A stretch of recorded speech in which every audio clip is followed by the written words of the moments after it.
Mikomwood Wishmas Special. Mikomwood, legendary and snowy place of great wonder.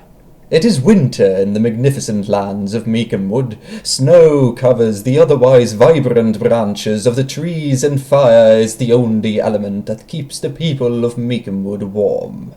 It is in the seaside city of Port that we find a man and his son. The cold ocean wind howls through the streets, brushing fine powdered snow off the rooftops.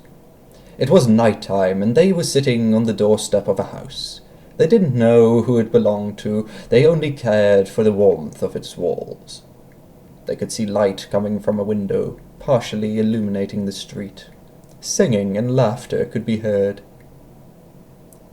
"Why are they singing?" the boy asked. The man looked at his son. He sighed. The air from his breath formed frost on the boy's nose. The boy sneezed. "Let me tell you a story," the man began. "Long ago, in the days when the Cespitian Empire covered nearly all of the known world, there was a young man, or so the legend goes. This man was a young lord and the commander of the Emperor's army. He was also believed to be the Emperor's only son. But the Emperor had another son, a bastard son named Kilan, who was raised by a perverted priest who got a kick out of watching people suffer. It was for this very reason that when the boy became of age, the priest convinced him to raise an army and rebel against the Emperor, just for gags. But Kilan succeeded. He had raised an army like the world had never seen, 50,000 horsemen, armed to the teeth. Kilan's army swept across the lands like a plague." The boy sneezed again and then looked up at his father. He continued. "When the news reached the Emperor, he immediately called for his son, the commander. He instructed him to take the entire Imperial army and attack the rebels head-on. The battle that followed decimated both armies to nil and plunged the Cespitian Empire into civil war.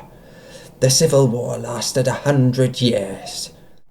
During this chaos, one woman stood up for her beliefs.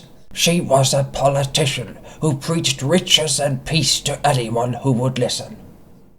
She performed miracles like converting tax revenue into profit for the people and promoted health-care facilities. After a few years, she had gathered quite the following, and they marched to the former imperial city of Cespitia. However, upon reaching its gates, the remainder of the imperial army rounded up all of her followers and crucified her for all to see.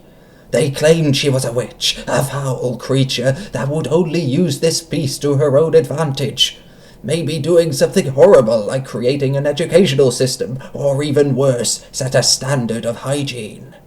This could have been the end, but the legend tells she was resurrected by an ancient spell. Or maybe she really was a witch, who knows. Point is, 5 days and 5 nights later— 10 days? The boy asked, hoping to impress his father. The man looked confused.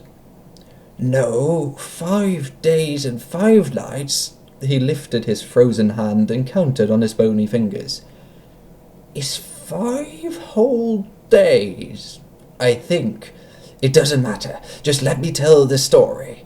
The man, desperately fighting the cold, tried his best to remember the rest of the legend. He started coughing.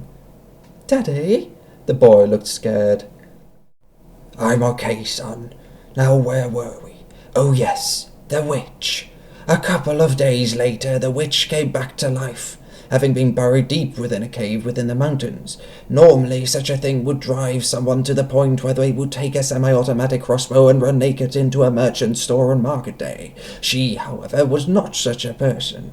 In fact, she was completely mad. As a result, she fled Cespitia and retreated higher up into the mountains, so far north into the land of the gnomes, the land now known as Biberia. There she started a toy production line factory, and she transformed all the gnomes into sentient worker. Well, I think it's pretty safe to assume she was a witch. By the way, that's also where dwarves come from.